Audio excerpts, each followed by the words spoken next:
আরে বললাম চলো এখান থেকে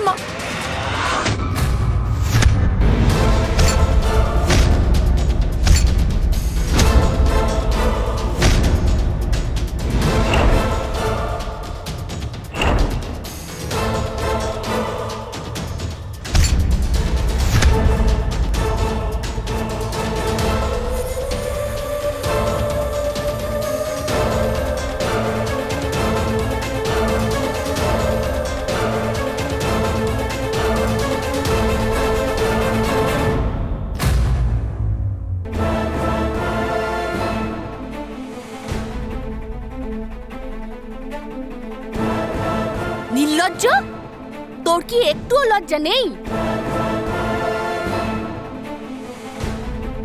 এত সব ঘটার পরেও তুই ওকে আবার বাড়িতে রেখেছিস? তোকে এত বোঝানোর পরেও?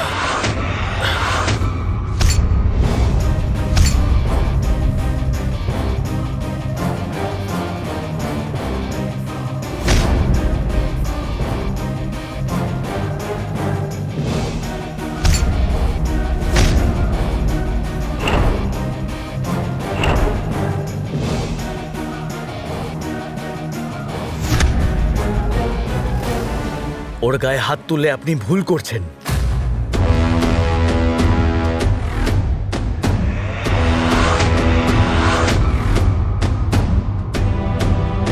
তুমি আমাকে বলবে ভুল কোনটা ঠিক কোনটা?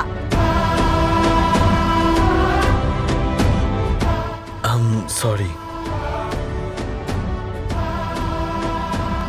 বয়সে আর এক্সপিরিয়েন্সে আমি আপনার থেকে অনেক ছোট, সেই জন্যই আপনাকে কোনটা ভুল কোনটা ঠিক বলার আমার কোনো অধিকার নেই। ইনফ্যাক্ট এটা আপনাদের পার্সোনাল ম্যাটার, এর মধ্যে আমার ইন্টারফেয়ার করার কোনো অধিকার নেই। আসলে আমার মা আমাকে ছোট থেকে শিখিয়েছে যে যদি কোনো ভুল দেখি আমি চুপ করে থাকতে আমি পারি। তোমাকে কিছু বলিনি, আমি আমার মেয়েকে বলেছি। আমি সেই কথাই বলছি, আপনার মেয়ে কোনো রকমের ভুল করেনি, আপনি ওকে পুরোপুরি ভুল বুঝছেন। ও আমাকে এখানে ডাকেনি, ইনফ্যাক্ট আমি নিজে এখানে এসেছি। সত্যিটা হলো আমি আপনাকে কিছু বলতে এসেছি। মা আর তার সন্তানের মধ্যে সম্পর্ক, সেটা আমি খুব ভালোভাবে অনুভব করেছি। এই সম্পর্ক যদি কোনোভাবে ভেঙে যায় কোনো ভুল বোঝাবুঝির জন্য, তাতে শুধু সন্তানটা কষ্ট পায় না, তার মাও খুব কষ্ট পায়। পঞ্চায়েতে সেই যন্ত্রণা আমি দেখেছি, ওর চোখে আর আপনার চোখেও। আমি জানি, আর আপনিও খুব ভালোভাবেই জানেন যে আপনার মেয়ে কোনো অন্যায় করেনি,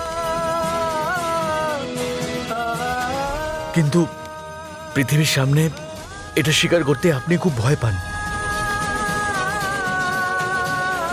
আমি আপনাকে হাত জোড় করে রিকোয়েস্ট করছি, আপনি নিজের মনের চোখ দিয়ে নিজের মেয়েকে একবার ভালো করে দেখুন, ভালো করে দেখে বলুন একবার, ও কি সত্যিই কোনো ভুল করতে পারে? রুদ্রিকার চোখে কোনো আপনার নিজের দেওয়া সংস্কার দেখতে পাচ্ছেন না? সেদিন রুদ্রিকা আমার রুমে গিয়েছিল, এটা সত্যি, কিন্তু ও একা আমার সঙ্গে ছিল না, কুহুর বন্ধু সোনা আমাদের সাথে ছিল।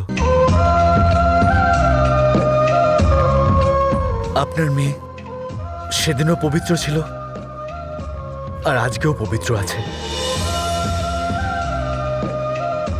আমি শুধু এই কথাগুলো সত্যি সত্যি করে আপনাকে বোঝানোর চেষ্টা করছিলাম। বোঝাতে এসেছিলে এত রাতে? তাও আবার সামনের দরজা না দিয়ে পেছনের দরজা দিয়ে, চোরের মতো। এই কথা কেউ বিশ্বাস করবে না নাগেশ বাবু।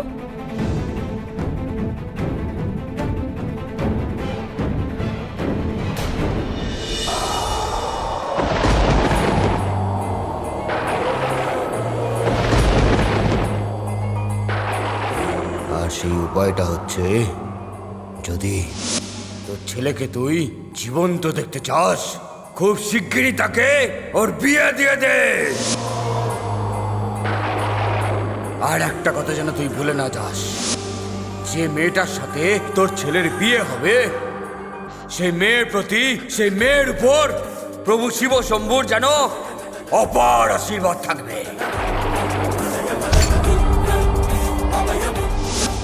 সেই মেয়ে দেবাদিদেব মহাদেবের পরম ভক্ত হওয়ার নিশ্চিত দরকার। আর একটা কথা, তার কুণ্ডলিতে শিব যোগিনীর মতন চোখ থাকা দরকার।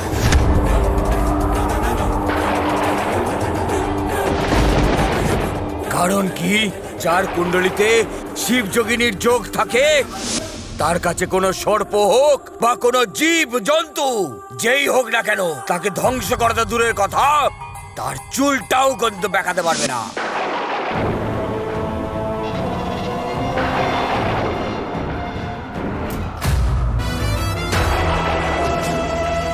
গার্গী, আমি তোমায় সারা বাড়ি খুঁজে এলাম, তুমি এই খোলা জায়গায় এসে দাঁড়িয়ে আছো। দেখো কত জোরে ঝড় উঠেছে, বৃষ্টি আসবে। চলো ঘরের ভেতরে চলো। আর কতবার বলবো তোমাকে? গার্গী, আমি যা বলছি তুমি শুনতে পাচ্ছ না? না,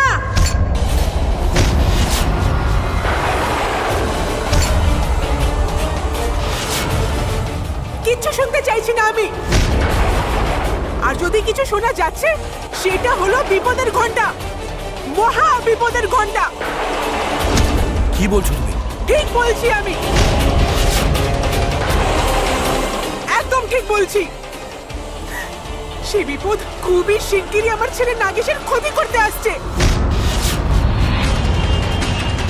এই বিপদ আসলে যে আমি কি করব, হে ভগবান। এসব কি বলছো তুমি? নাগেশ তো ঠিকঠাকই আছে দেখছি, তার উপর তো কোনো বিপদ আমি দেখতে পাচ্ছি না। তুমি কি পাগল হয়ে গেছো? হ্যাঁ হ্যাঁ, আমি পাগল হয়ে গেছি। আমার ছেলের সুরক্ষার জন্য আমি পাগল হয়ে যাচ্ছি।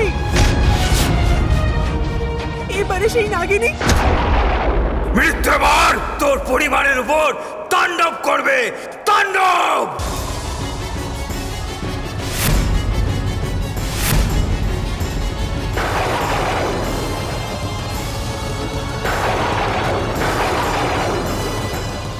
কিছু জানো কি তুমি? 20 বছর ধরে যে এই বিপদটা আমার ছেলের ওপরে ছিল, এখন ওটা পুরো পরিবারের ওপরে এসেছে। আর আজকেও তোমারই ভুলের শাস্তি আমার ছেলেকে ভুগতে হচ্ছে, আমার ছেলেকে ভুগতে হচ্ছে।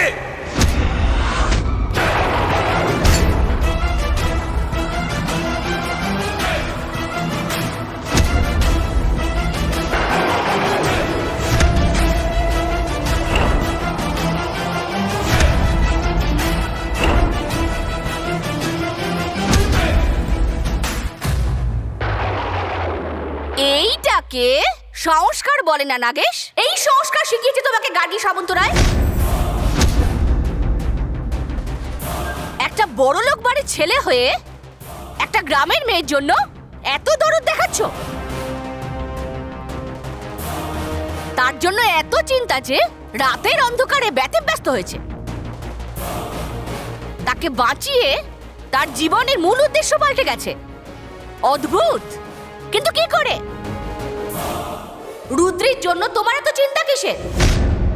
তার সাথে তোমার কি সম্পর্ক? কি সেই সম্পর্ক?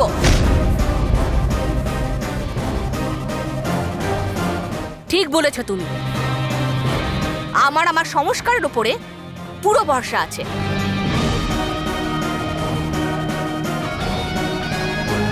আমার মেয়ে এমন কোনো কাজ করবে না যাতে আমার মাথা না হেঁচ হয়। আর তুমি এটা ভাবনি তো মেয়েটা সরল এবং নিরীহ? তার সঙ্গে 2-4টা মিষ্টি মিষ্টি কথা বললে সে তোমাকে বিশ্বাস করে বসবে। আর তারপরে তাকে নিজের ইচ্ছে অনুযায়ী ব্যবহার করবে। যতই হোক গ্রামের মেয়ে না, ভালো সংস্কার দিয়েছে গার্গী সামন্তরায়। ব্যাস,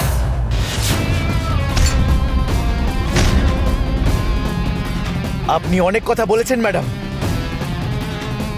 আমি আমার মা আর আমার সংস্কারের বিষয় আপনার মুখ থেকে আর একটা কথা শুনতে চাই না, না হলে আমি ভুলে যাব আপনি আমার গুরুজন। শৌর্যবাবু,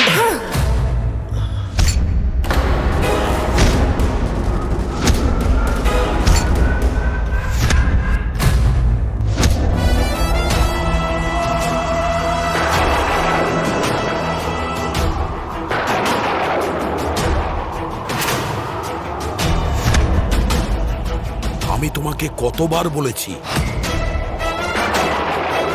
যে পুরনো কথাকে বারবার আলোচনা করবে না।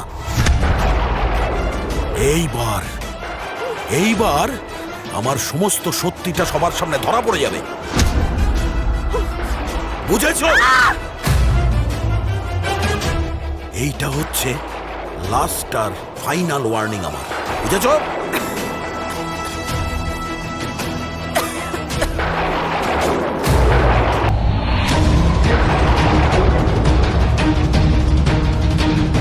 আর তুমি ওই কথা খুব ভালোভাবে জেনে রাখো, আমার ছেলেকে সুরক্ষা করার জন্য আমি যে কোনো সীমা পার করে নিতে পারি।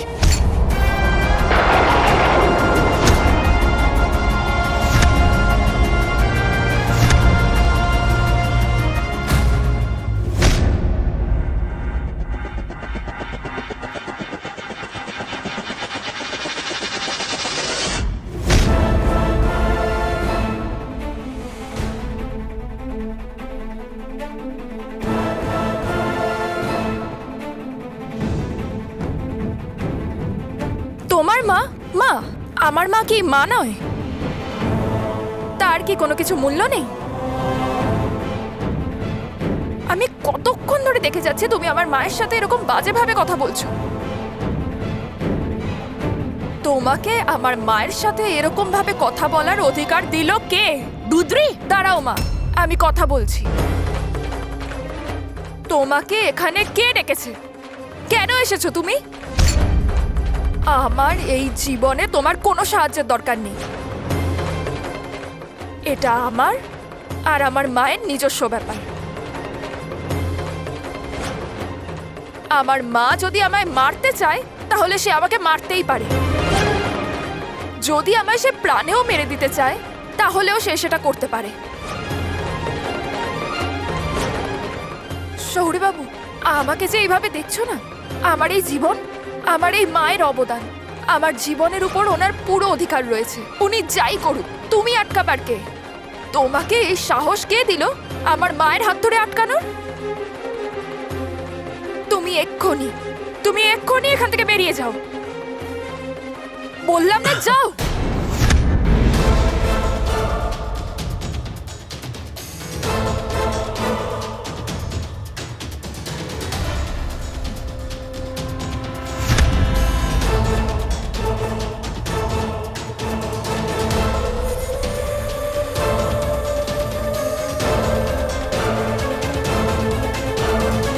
যাওয়ার আগে আমি একটা কথা ক্লিয়ার করে বলছি, এই পৃথিবীতে আমি কোনো মেয়ে না পেলেও তাও আপনার মেয়ের ওপর আমার কোনো ইন্টারেস্ট নেই,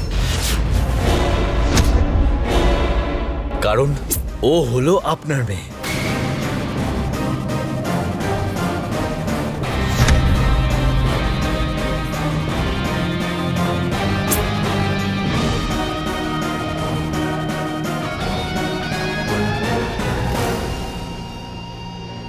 মা, মা, আমার কথাটা একটু শোনো মা। মা,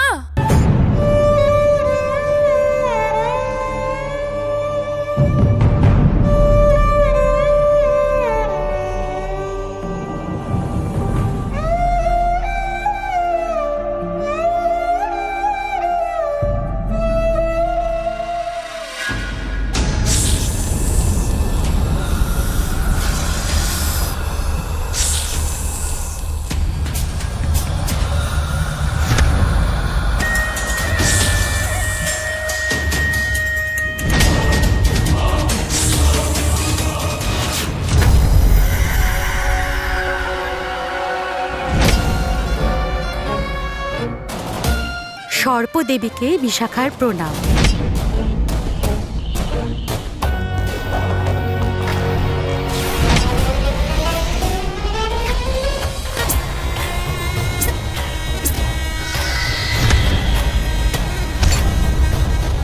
আপনি যেমন বলেছিলেন আমি সেরকমই করেছি।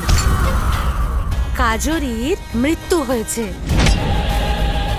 এবার আমার দ্বিতীয় কাজ হলো সামন্ত রায়দের বাড়িতে গিয়ে আপনার প্রিয় জিনিস ফিরিয়ে আনা,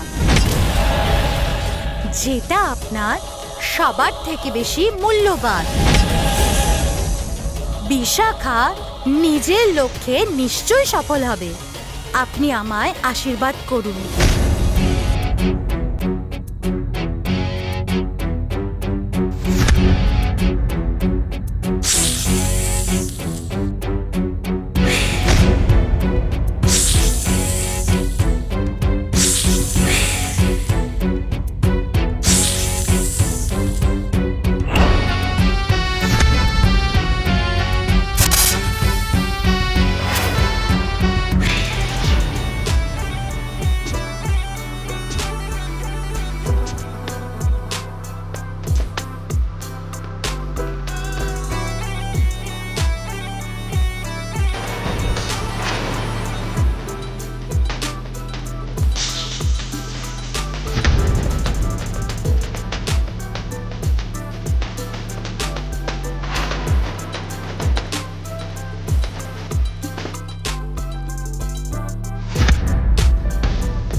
আমি তোরই রূপ ধরে